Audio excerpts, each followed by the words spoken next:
Hello， 各位老师，大家好。今天要为大家介绍的是 MyViewBoard 里面的班级经营神器，老师们最喜欢的自制转盘。自制转盘，老师可以快速的学会哦，非常简单。让我们用几个步骤快速教给老师。我们会用到的工具呢，分别是这两个红色箭头指的，一个是我们的形状工具，一个是我们的选取工具，这两项。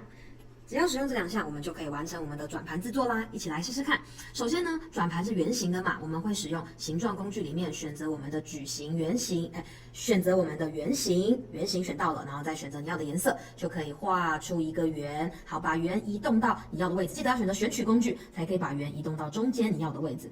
选择这个圆，点一下这个圆，要记得选择是选取工具哦。我的滑鼠这边指的，我们不断强调的选取工具。选择这个圆，它旁边外框出现了橘色的虚线，代表你有选到它。我们在附属选单这边看到第二个直排最下面一格叫做分成等比例区块，就是我们的等比例切割。我们往下看，一个圆最多可以被切成几等份啊？天哪，50等份哎！等一下，50等份的圆太密麻了，我们今天没有要这么做，我们记得回上一步。再一次，我们把这个圆先简单分成6等份就好，就像我们的班上总共有1到6个小组。接着呢，我拿出画笔，我要把我的圆上面编上我的小组的编号。OK， 1到6组都编完毕了。接着呢，圆我想让我的圆有一个漂亮的颜色，不然黑白的丑丑的。如果我想自制颜色的话，刚刚还记得在形状工具里面的填色在哪里吗？在我们下方滑鼠选的这个水桶，点着水桶，那我就来填色。奇数号我填好这个漂亮的橘色，偶数号呢我来填这个比较嫩嫩的绿色，好漂亮的转盘。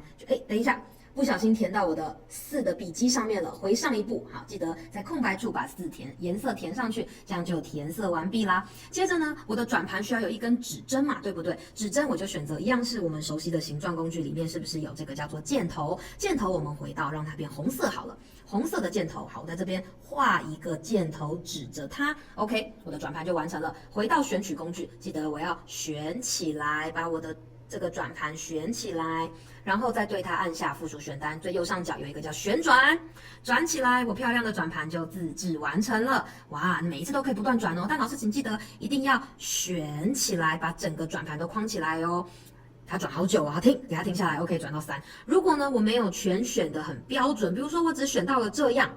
然后，比如说我只选了这样，我让它旋转，哇，我的转盘就故障了，转到坏掉了，怎么办？记得回到上一步，让它回到漂亮的形状。所以我们记得一定要使用选取工具，把我整个转盘头尾都要框起来。为了避免每一次都要重复这个动作，我们可以选择这个叫做对所选物件进行群组或取消群组。当我按下群组之后呢，我的转盘就已经合并成一个单独的物件了，它就不会再分崩离析了。这时候呢，再靠近指针对它做旋转，我们的转盘就非常的精致完美，就完成啦。以上呢是我们制作转盘的动作的流程，分享给大家。